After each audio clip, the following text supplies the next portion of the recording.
हवेली का भूत। रूहानी ताकतें हमारे आसपास हमेशा मंडराती रहती हैं। उनकी एक अलग ही दुनिया होती है जो वास्तविकता में तो दिखाई नहीं देती, लेकिन कुछ घटनाओं से महसूस जरूर होने लगती है। ऐसी ही एक हवेली के भूत की है। दरअसल एक पुरानी हवेली है जिसमें कई साल पहले राजा महाराजा रहा करते थे, लेकिन अब वह वीरान पड़ी है क्योंकि उन राजाओं के वारिस देश से बाहर जा चुके हैं। हवेली की हालत जर्जर हो चुकी है, अब उसे मरम्मत की जरूरत है। इसके लिए शासन के नोटिस के अनुसार संपत्ति के मालिक को सूचित किया जाता है।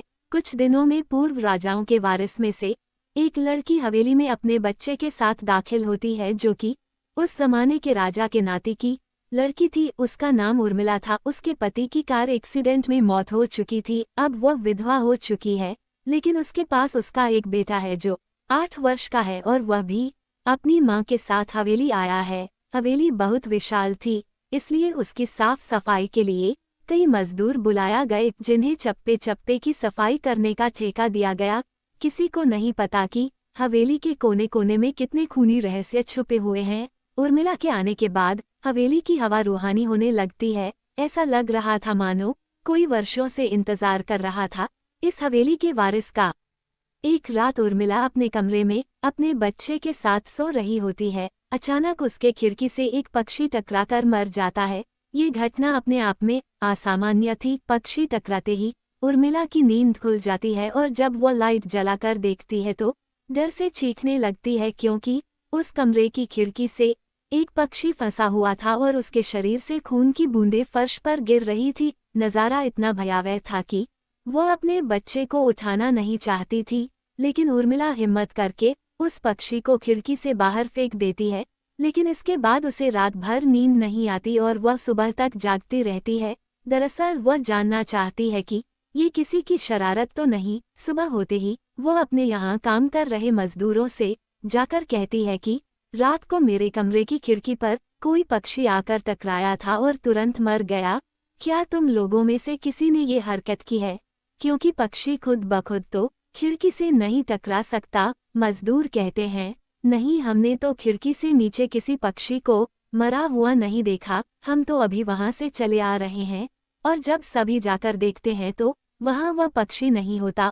उर्मिला घबराने लगती है कि यह क्या, यहाँ तो पक्षी होना चाहिए या कम से कम खून की कुछ बूंदें दिखनी चाहिए, लेकिन यहाँ पर पक्षी का एक पंख तक नहीं पड़ा हुआ। उर्मिला सभी मजदूरों को कहती है कि हवेली में बहुत सी कीमती चीजें और मूर्तियां हैं, संभाल के साफ सफाई करना। मजदूर अपने अपने काम में लग जाते हैं। उर्मिला अपने बच्चे के साथ कमरे में टीवी देख रही होती है कि अचानक हवेली की छत से एक मजदूर नीचे गिरता है। उर्मिला को अचानक लोगों की आवाज सुनाई देती है। वह भागकर खिड़की से नीचे देखती है तो एक मजदूर की लाश पड़ी होती है।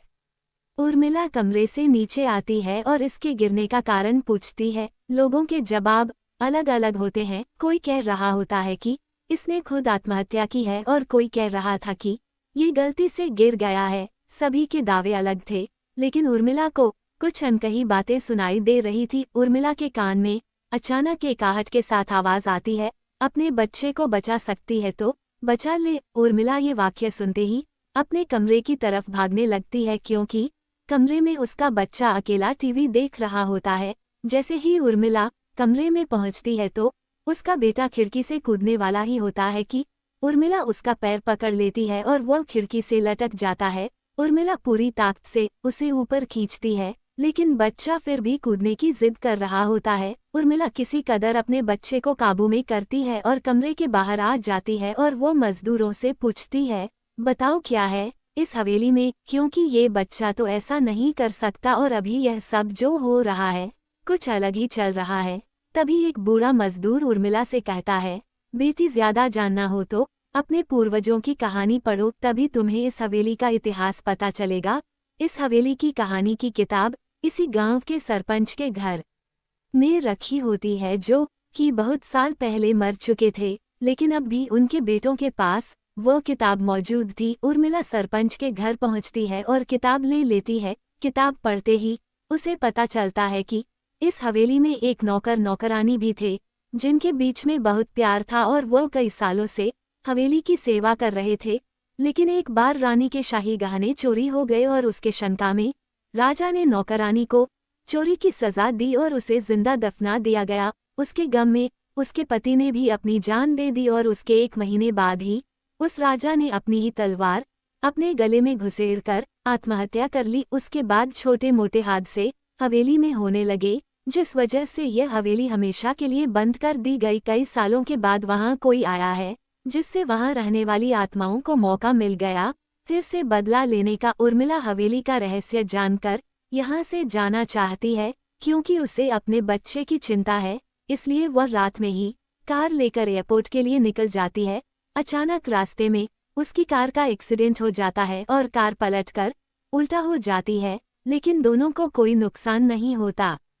उर्मिला अपने बच्चे को बाहर निकाल लेती है और सुनसान सड़क पर भागने लगती है। रास्ते में उसे एक कार आते दिखाई देती है और कार रोकने के लिए उर्मिला सड़क के बीच में खड़ी हो जाती है और अपनी मदद के लिए चिल्लाने लगती है। तभी अचानक कार वाला आकर कार का ब्रेक लगा देता है। उर्मिला पास जाकर देखती है तो उसकी हिम्मत बढ़ जाती है, क्योंकि यह एक पुलिस ऑफिसर होता है। उर्मिला हड़बड़ाहट में उसे अपनी बात कहती है और रोने लगती है। पुलिस ऑफिसर उन्हें अपनी गाड़ी में बैठने को कहते हैं और रोड में जाने लगते हैं। रास्ते में एक बूढ़ा सड़क पर जा रहा होता है और इनकी कार के सामने आते ही रोड पर गिर जाता है। पुलिस ऑफिसर गाड़ी से उतरकर उस व्यक्ति को देखते हैं। बूढ़ा व्यक्ति बेहोश हो चुका था। पुलिस ऑफिसर उसे गोद में उठाकर अपनी गाड़ी में पीछे बैठा देता है और अस्पताल के लिए चलने लगते हैं। अचानक उस बूढ़े व्यक्ति का हाथ पीछे से पुलिस ऑफिसर की गर्दन तक पहुंच जाता है। पुलिस ऑफिसर छटपटाने लगते हैं और अचानक गाड़ी का ब्रेक लगा देते हैं। गाड़ी की स्पीड कम होने की वजह से कार वहीं खड़ी हो जाती है और ऑफिसर अपनी गन निकालकर बूढ़े की तरफ निशाना लगाकर गोली चला देता है।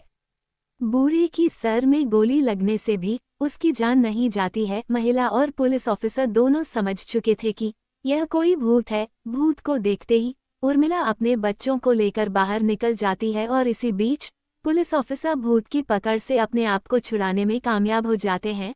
पुलिस ऑफिसर के बाहर निकलते ही तीनों बाहर रोड से भागने लगते हैं और कुछ देर भागते हुए उन्हें सड़क के किनारे जगमगाती लाइट्स दिख रही होती है। पुलिस ऑफिसर उर्मिला से कहते हैं कि मैडम, यह एयरपोर्ट है, जल्दी चलिए। उर्मिला अपने बच्चों को लेकर एयरपोर्ट के अंदर पहुंच जाती है। एयरपोर्ट पहुंचते ही उर्मिला की जान में जान आ जाती है, क्योंकि पुलिस ऑफिसर की बहादुरी की वजह से उसके बच्चे की जान बच गई थी। लेकिन हवेली में भूतिया ताकतों का आधिपत्य अभी तक बना है और इसी के साथ खूंखार भूतिया कहानी खत्म हो जाती है। दोस्तों, आपको ये कहानी कैसी लगी प्लीज़ हमें कमेंट करके ज़रूर बताएं। Subscribe my YouTube channel.